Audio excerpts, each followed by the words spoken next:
ሕልምታትካን ስምካን ብተንኮል ንዘጥፍአ ሰብ ኣብ ሪንግ እንተትረኽቦ እንታይ ምገበርካ? ኣብ ናይ ሎሚ ፊልምና ራምቦ ነቲ ህይወቱ ዘበላሸወ ሃብታምን ጨከንን መጋጥምቱ ኣብ ውሽጢ ሪንግ ኣእትዩ ከመይ ዋግኡ ከም ዝህቦ ክንርኢ ኢና። ቅድሚኡ ግና ሓደ ነገር ክትነግሩን ይደሊ እየ። ኣምሪርኩም ትጸልእዎ ሰብ ሕጂ ኣብ ቅድሚኹም እንተትረኽብዎ ሕነ ምፈደኹም ዶ ወይስ ይቕረ ኢልኩም ምመሓርኩሞ? ሕነ ይፈዲ ወይ ድማ ይቕረ ኢልኩም ኣብ ኮሜንት ጸሓፉለይ። እንተ ራምቦ ዝገበሮ ግና ሕጂ ክነግረኩም እየ። ሰናይ ምክትታል።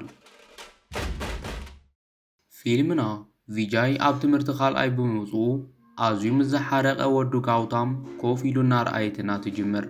ንወዱ በሊጹ ቀዳማይ ዝወፀ ማህሽ ዝገበሮ ነገር ኣብ ዓይኒ ቪጃይ ከም ጥልመት ይርአ። በዚ ምኽንያት ንጽባሒቱ ማህሽ ብመርዚ ይቕተል። እንተኾነ ግና ኣማውቱ ብሰንኪ ሕክምናዊ ጌጋ ከም ዝኾነ ተገይሩ ይቐሪቡ። ብድሕሪኡ ቪጃይ ንወዱ እቲ ቀዳማይ ዝወፀ ማህሽ ንዓኻ ስለ ዝበለጸ ቀቲለዮ ኣለኹ፣ እዚ ድማ ሙሉእ ህይወትካ ከመይ ቀዳማይ ኮይንካ ከም እትነብር ትምህርቲ ክኾነካ ይብሎ። ቪጃይ ንወዱ ዝበልእ ሰብ ክህሉ ኣይደልን። ብኻልእ ገጸ ቤት ትምህርቲ ኣብ ዝግበር ዝነበረ በዓል ወለዲ ዘኽታም ብምዃኑ ኣዝዩ ሓዚኑ ዝርአ ራማ ዝተባሃለ ቆልዓ ንላለ። ኣዲኡ ሓዘኑ ሪኣ ኣነ ወትሩ ምሳኻ ኣለኹ ኢላ ክተጸናንዖን ክተተባብዖን ትፍትን። ድሕሪ ዓመታት ሓንቲ ተምሃሪት ካብ ህንፃ ኮሌጅ ጸዲፋ ትሞት። ብድሕሪኦ ቤት ፍርዲ ሱድሃ ዝተባሃለት ጠበቓ ነፍቃሪኣ ጋውታም ካብ መቕጻዕቲ ንምድሓን ዋላ ሓንቲ በደል የብሉን ኢላ እናተጣበቐትሉ ንሪኣ። ካብቲ ገበን ነፃ ምዃኑ ዝምስክር ሰብ ክመጽኡ ተባሂሉ ብዙሕ እኳ እንተተጸበዩ እቲ ምስክር ግና ክመጽእ ኣይከኣለን። በዚ ምኽንያት ጋውታም እሱር ገዛ ኮይኑ ናብ ደገ ከይወፅእ ይፍረዶ። ሕጂ ዓቦ ወዲ ዝኾነ ጋውታም እናሰልጠነ ከሎ ሱድሃ ናብኡ ኸይዳ ዘቕረብዎ መከላኸሊ ክሲ ከም ዘይተዓወተን ናይ ገዛ እሱር ክኾን ከም ዝተፈረዶን ትነግሮ። በዚ ዜና ኣዝዩ ዝሓረቐ ጋውታም ናብ ሓደ ሰብ ይኸድ። እቲ ዝኸዶ ሰብኣይ እታ ክሲ ዝመስረተትሉ ጓል ኣበይ ከም ዘላ ይፈልጥ እዩ። ጋውታም ነታ ጓል ቀቲሉ ካብ ክሲ ነፃ ኮይኑ ነፃነቱ ኸረጋግጽ ይደሊ። እቲ ሰብኣይ ግና ዘላቶ ቦታ ኣብ ክንዲ ዝነግሮ እታ ጓል እውን ንዓኻ ዝቐትለካ ሰብያ ትደሊ ዘላ ኢሉ ይምልሰሉ። ጋውታም ድማ ብዘረብኡ እናሰሓቐ ብጭካነ ይቐትሎ። ኣብ ዝቕጽል ምርኢት ፊልምና ናብ ቅርዓት ግጥም ወሲዳ ማርቲን ዝተባሃለ ጨካን ተቓላሳይ ተላሊና። ምስኡ ንምግጣም ተዳልዩ ዝጽበዮ ዘሎ ኸዓ ራምቦ ብዝብል ሳጉኡ ዝፍለጥ እቲ ዘኽቲሙ ዝዓበየ ራማ እዩ። ራምቦ ብትብዓት ኣብ ቅድሚ ማርቲን ጠጠው ኢሉ ንኽገጥመሉ ይሓቶ። ኣብዚ ግዜ ኣብ መንጎ ተዓዘብቲ ኮይና ነቲ ጸወታ ብኣቓልቦ ትከታተል ፔሪ እትበሃል ጓል ንላለ። ፔሪ ማርቲን ካብ ጋውታም ክከላኸለላ ስለ ዝደለየት ንዕኡ ንምርካብያ መጽያ። እንተኾነ ግና ኣብ ሪንግ ካብ ማርቲን ንላዕሊ ዝሓየለ ራምቦ ትረክብ። ራምቦ ንማርቲን ብዘይ ብዙሕ ድኻም ወቂዑ ብምስናፍ ኣብ ቅድሚ ህዝቢ የዋርዶ። ኣብዚ ግዜ ፔሪ ንመሓዛ ኣስዋቲ ንሕና ንማርቲን ደሊና ኢና መጺና፣ ኮይኑ ግና እቲ መጋጥምቱ ካብኡ ስለ ዝሕይል ንዕኡ ምምራጽ ይሕሸና ትብላ። ኣብ መጠረሽታ ትግጥም ብዓወት ራምቦ ምስ ተዛዘመ ካብ ማርቲን ንላዕሊ ምስ ራምቦ ምዝርራብ ከም ዝሕሽ ትውስን። ብድሕሪዚ ራምቦ ምስ ካርም ዝተባሃለ ፖሊስ ይራኸብ። ካርም ንራምቦ ሓውቱ ተፈራሒ ቢስካር ዝኾነ ማርቲን ስለ ዘሰነፈን ኣብ ቅድሚ ህዝቢ ስለ ዘዋረዶን ምናልባሽ ጉድኣት ከየብፅሕሉ ሓለዋ ንኽገብረሉ ይሓቶ። ራምቦ ግና ድንብሪፅ ከይበሎ ከምቲ ነቲ ንእሽቶ ዝወዓኽዎ ንዓብ ሓዊ ምዃኑ እውን ኣይሰንፍን ኢሉ ይምልሰሉ። ብድሕሪዚ ሱድሃ ኣብ ቤት ማእሰርቲ ምስ ዘሎ ብኣጅዮም ይናዕለለት ንሪኣ። ካብኡ እናበኸየት ነታ ክሲ ዝመስረተትሉ ፔሪ ቀቲላ ካብ ማእሰርቲ ከም እተውፅኦ ቃል ተኣትወሉ። ብኻልእ ገጽ ፔሪ ሓገዝ ክትሓቶ ናብ ራምቦ ንምኻድ እኳ እንተደልየት ካልእ ሰበይቲ ቀዲማ ንራምቦ ትረኽቦ። እዛ ሰበይቲ ዘኻትም ቆልዑ ዝናብ ትካል ግብረ ሰናይ ዘለዋ እንትትኮን ገንዘብ ከም ዝወደአትን ቀደም ዝሕግዝዋ ዝነበሩ ሰባት ሕጂ ሓገዞም ከም ዘቋረጹን ብምግላጽ ንኽሕግዛ ንራምቦ ትልምኖ። ራምቦ ብዘረብኣ ኣዝዩ ሓዚኑ ምስኣ ብምኻድ ንኽልተ መዓልቲ መግቢ ብዘይምብልዖም ጠምዮም ንዝነበሩ ልዕሊ 200 ህፃናት መግቢ ሂቦም። ፔሪ ነዚ ምስ ረኣየት ራምቦ ሕያዋይ ሰብ ምዃኑ ትርዳእ። ምናልባሽ ንዓኣ ኩሕሉ ሓደጋ እንተገጢምዎ እዞም ህፃናት ብጥሜት ከይሞቱ ስለ ዝፈርሐት ከኣ ሓገዙ ከይሓተተቶ ትምለስ። ኣብዚ እዋን ጠበቓ ደው ኢሉ ጋውታም ንዓኣ ንምቕታል ምስ ዕሱባት ቀተልቲ ይሰማማዕ ከም ዘሎ ብምዝራብ የጠንቅቓ። ብኻልእ ገጽ ኣፍቃሪቱ ንጋውታም ነቶም ዕሱባት ቀተልቲ ኣኪባ ስእሊ ፔሪ ብምርኣይ ንዓኣ ዝቐተለ ሰብ 10 ሚልዮን ሩፒ ክረክብ ኢላ ቃል ተኣትወሎም። ኣብቲ ቦታ ዝነበረ ባስካር ነታ ስእልታ ክትቅተል ዋጋ ወፂላ ዘሎ ፔሪ ንምሓዝ እንትትፍትን መሓዝኡ ኣነ ስእሊ ኣሎኒ ብምባል ንራምቦ ክከታተል ከሎ ኣብቲ መዕበይ ዘኽታማት ከም ዝረኣዮ ዘኻኽሮ። ካብኡ ምስ ወፁ ባስካር ንሓሻኽሩ ደልዮም ንኽቐትልዎ ኣዚዙ ንሃደን የዋፍሮም። ብኻልእ ገጽ ትመርማሪ ፖሊስ ኩለን ጉጅለታት ጋንግ ተዓዲ ንፔሪ ንምቕታል ከም ዝደልያ ስለ ዝፈለጠ ቀዲምዎም ረኺቡ ንሱድሃ ኸረክብ ኣይጎዪ። ንራምቦ ትደልዮ ከም ዝነበረ ስለ ዝፈለጠ ድማ ካብኡ ሓገዙ ንምሕታት ይውስን። ኣብቲ ሰዓት ራምቦ ብጠላዕ ብዙሕ ገንዘብ ንምርካብ ኣብ ቅርዓት ግጥም ኮነ ኢሉ ብምስናፍ እናተወዐ ንሪኦ። ካብኡ ነቲ ዝረኸቦ ኩሉ ገንዘብ ሒዙ ናብ ወናኒ መሬት እቲ መዕበይ ዘኻትም ብምኻድ ዝነበሩ ዕዳ ገዛ ኽራይ ይኸፍል። እቲ ወናኒ መሬት ግና ጓለይ የመርዑ ስለ ዘለኹ እዚ ቦታ ይደልዮ ኢሉ ነቶም ዘኻትም ሒዙ ንኽወፅእ ይሓቶ። ራምቦ ካልእ ቦታ ክደሊ እኳ እንተፈተነ መሬቱ ንምክራይ ወይ ድማ ንምሻጥ ፈቓደኛ ዝኾን ሰብ ክረክብ ግን ኣይከኣለን። ኣብ መወዳእታ ሓደ ሰብኣይ ረኺቡ ቦትኡ ንኽሸጠሉ ይሓቶ። እቲ በዓል ዋና ባስካር ንቦትኡ ብሓይሊ ክወስዶ ከም ዝደሊ ስለ ዝፈለጠ ባስካር ብነፃ ካብ ዝወስዶ ኢሉ ንራምቦ ብ2 ሚልዮን ሩፒ ክሸጠሉ ይሰማማዕ። እንተኾነ ግና ራምቦ ኣብቲ ሰዓት ኣብ ኢዱ ዝኾነ ገንዘብ ስለ ዘይነበሮ ናብ ዋና እቲ ዝቃለሰሉ ቦታ ብምኻድ ንኸለቁሕ ይሓቶ። እቲ ዋና ግና እናላገፀን እናዋረደን ኣየለቅሕን ኢሉ ይኣብዮ። ራምቦ በዚ ሓሪቑ ወቓቒዕዎ ይኸድ። ብዙሕ ከይጸንሐ እቲ መርማሪ ፖሊስ መፂኡ ንዋና እቲ ቅርዓት ግጥም ዓብ ዕድል ኢኻ ጥፊኻልና ነቲ ገንዘብ ሂብካኒ ንባስካር ክቐትልዋ ዝደልዩ ጓል ከም ዘላ እንተትዛረቦ ራምቦ ቅድሚ ኩሎም ረኺቡ ኸረክበና ነይሩ እዩ። ካብኡ ንሕና ድማ ንጸላእታ ረኪብና 10 ሚልዮን መረኸብና ኢሉ ብሕርቃን ይዛረቦ። ብድሕሪኡ ናብ ራምቦ ብምኻድ ገንዘብ እንተደሊኻ ኻባይ ውሰድ ኮይኑ ግና ነታ ኩሎም ጉጅለታት ጋንግ ዝደልይዋ ዘለዉ ጓል ኣድሒንካ ረክበኒ ኢሉ ይሓቶ። ራምቦ እቲ ፖሊስ ገለ ሕቡኡዲት ከም ዘሎ ስለ ዝተረድኦ ዋላ ሓንቲ ከይመለሰሉ ይኸድ። ንጽባሒቱ ራምቦ 3 ህፃናት ናብቲ መዕበይ ዘኻትም ከም ዘይተመለሱ ይፈልጥ እሞ ብጉያ ናብ ቤት ትምህርቶም ይኸድ። ናብኡ ምስ ከደ ናይ ቤት ትምህርቲ ክፍሊት ስለ ዘይከፈሉ ካብ ቤት ትምህርቲ ከም ዝተሰጎጉ ይፈልጥ። እቲ መምህር ብዛዕባ ትምህርቲ ዘይግደስን ንገንዘብ ሕልፊ ፍቕሪ ዘለዎ ጨካንን ስለ ዝነበረ ራምቦ ኩነታት እቶም ቆልዑ ኸረድኦ እናፈተነ ንሱ ግና ብንዕቐት ይምልሰሉ። ራምቦ ዝኸፍሎ ገንዘብ ስለ ዘይነበሮ እናሓዘነ ይወፅእ። ብድሕሪኡ ነቶም ህፃናት ንምድሓን ካልእ ኣማራፂ ስለ ዘይነበሮ ምስቲ መርማሪ ፖሊስ ክተሓባበርን ኣንጻር ባስካር ክሰርሕን ይውስን። ብኻልእ ገጽ ባስካር ኣብ ምሽጥራዊ መዋፈሪኡ ከሎ ካብ ሓደ ሓሽከሩ ራምቦ ኸጥቃዓካ ይመጽእ ኣሎ ዝብል መልእኽቲ ይበጽሖ። ባስካር ከዓ ብንዕቐት እስኪ መጺኡ መን ምዃኑ የርኤኒ ኢሉ ይሕነ። እዚ ኢሉ ገጹ እንተመለሰ ግና ራምቦ ኣብ ድሕሪቱ ጠጠው ኢሉ ይጸንሖ።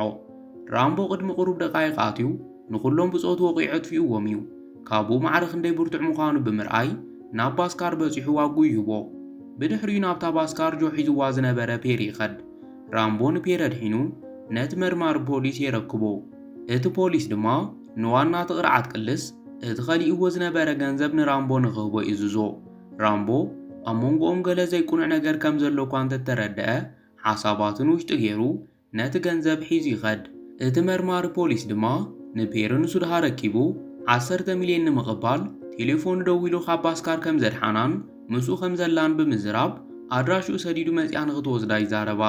ሱድሃ ኣብቲ ቦታ ምስ በጽሐት ግና ዋላ ሓደ ሰብ ክትረክብ ኣይከኣለትን። ካብኡ እንታይ ከም ዝተፈጠረ እናተጨነቐት ናብ ፖሊስ እንተደወለት ነታ ቴሌፎን ራምቦ ይልዕላ። ራምቦ ንፔሪ ካብ ኢድ ባስካር ብ2 ሚልዮን ሩፒ ከም ዘድሓና እንተኾነ ግና ንሱድሃ እንተረኪብዋ 10 ሚልዮን ከም ዝረክብ ስለ ዝፈለጠ ነቲ 8 ሚልዮን ንባዕሉ ክወስዶ ከም ዝወሰነ ይገልጸላ እሞ እቲ ገንዘብ ሂብኪ ንፔሪ ውሰድያ ኢሉ ሓድሽ ኣድራሻ ይሰደላ። ሱድሃ ናብቲ ዝበላ ሓድሽ ቦታ ዋላ እኳ እንተኸደት ክትረኽቦ ኣይከኣለትን። ምስ ደወለትሉ ከዓ ራምቦ እቲ ሓቂ ከም ዝፈለጠ ይዛረባ። እስካዕ ንሳ ትመጽእ ፔሪ እቲ ሓቀኛ ዛንታ ንራምቦ ረዲኣቶ እያ። ፈለማ ኣብ ሪንግ እናገጠመ ምስ ረኣየቶ ክሕልዋ ክትቆፅሮ ከም ዝወሰነት ኮይኑ ግና ኣብ መዕበይ ዘኻትም ዝናብዮም 200 ህፃናት ከም ዘለዎ ምስ ፈለጠት ሓደጋ እንተገጢምዎ እቶም ህፃናት ዝሕብሕቦም ሰብ ከም ዘየለ ስለ ዝተረድኣ ሓሳባ ከም ዝገደፈቶ ተዕልሎ። ኣብ መጨረሻ ፔርን ራምቦ ጽባሕ ንጎ ብሰላም ናብ ቤት ፍርዲ ብጽሓን ጥራይ ደኣ እምበር እቲ ካብ ሱዳኽ ዝረኽቦ ዝሓሰብካ 10 ሚልዮን ባዕለይ ክህበካ ኢላ ቃል ተኣትወሉ። ራምቦ ዝምስ ነገራ ሱድሃ ፔር ጽባሕ ናብ ቤት ፍርዲ እንተኸይዳ ብዘለዋ መርትዖታት ኣቦኣ ነፍቃሪኣን ሞት ከም ዝፍረዶም ሓሲባ ኣዝያ ትፈርሕ። ካብኡ ሱድሃ ብስምባደ ናብ ኣፍቃሪኣ ጋውታም ብምድዋል ኣብ ዓብ ጸገም ኢና ዘለና ፔሪ ኣዝዩ ብርቱ ሓላው ስለ ዝረኸበት ዋላ ሓንቲ ክገብር ኣይከኣልኩን ባዕልኻ መጺኻ ፍትሓዮ ትብሎ። ጋውታም ግዜ ኸይቀተለ ብጉያ ናብኣ ይኸድ። ኣብኡ ምስ በጽሐ ባስካር እቲ ሓድሽ ሓላው ፔሪ ራምቦ ዝበሃል ጀግና ተቓላሳይ ምዃኑ ይነግሮ። ሱድሃ እውን ራምቦ ቅድሚ ሕጂ ኣብ ናይ መወዳእታ መኸተብ ውስጢ ተዓዊቱ ሻምፒዮን ኮይኑ ከም ዝነበረ እንተኾነ ግና ኮነኢልካ ሓይሊ ዝህብ መድሓኒት ተጠቂሙ ዝብል ናይ ሓሶት ክሲ ስለ ዝቐረበሉ ካብ መኸተብ ውስጢ ንሓዋሩ ከም ትሰጎገ ታሪኹ ተዘንትወሉ። ጋውታም ነዚ ምስ ሰምዐ ራምቦ መን ምዃኑ ይዝክሮ እሞ ናብኡ ብምድዋል መንነቱን ኣሰልጣኒኡ መን ከም ዝነበረን ይዛረቦ። ኣብዚ ሰዓት ኣብቲ ራምቦ ብሓሶት ሓይሊ ዝህብ መድሓኒት ተጠቂሙ እዩ ተባሂሉ ካብ ጸወታ ወፃእ ዝኾነሉ ጸወታ መጋጥምቱ ጋውታም ከም ዝነበረ ንፈልጥ። ኣብቲ ሰዓት ንስልጣን ራምቦ ብላዕ ብምሃብ ሓስዩ ክምስክር ዝገበሮ ባዕሉ ጋውታሚ ነይሩ። በዚ ምኽንያት ድማ ራምቦ ተዓዊቱ ክንሱ ካብ ጸወታ ወፃእ ክኾን ክኢል እዩ። ራምቦ ህይወቱ ዘበላሸወ ሰብ ጋውታም ምዃኑ ምስ ፈለጠ ንኻልኣይ ግዜ ብሓደ ሰብ ኣይስነፍን ብምባል ንፔር ንምክልኻል ክሳብ መወዳእታ ንምቅላስ ይውስን። ጋውታም ናብ ቤት ፍርዲ ዘእትዉ 3 መገድታት ብምዕጻው ራምቦ ቅድሚ ናብ ቤት ፍርዲ ምብጽሑ ኣብ መገዲ ኸትርፎ ትልሚ የውፅእ። ኣብዚ ግዜ ራምቦ ናብ ጋውታም ደው ኢሉ ብዙሕ ኣይትሕሰብ ኣነ በቲ ቐንዲ መገዲ ክሓልፍ እንታይ ክትገብር ከም ትኽእል እስከርእየኒ ይብሎ። ጋውታም ከዓ ነቲ ብድሆ ተቐቢሉ ብጾቱ ኣብ ኬላ ኣድብዮም ንኽጸንዑ ይእዝዝ። ሓሳብ ራምቦ ግና ኻልእ እዩ። ናብቲ መርማሪ ፖሊስ ብምድዋል ገንዘብካ ክመልሰልካ እንተደሊኻ ሓግዘኒ ይብሎ። እቲ ፖሊስ እውን ንገንዘብ ክብል ሕራ ኢሉ ምስኡ ንምስራሕ ይሰማማዕ። ካብኡ ራምቦ ንዓርኩ ራጁ ገንዘብ ኣዳልዩ ንኽጸንሕ ይነግሮ። ራጁ ግና እዚ ገንዘብ ንመርዓ ሓብተ ኢና ሓሲብናዮ ነርና ብምባል ኣዝዩ ይሓዝን።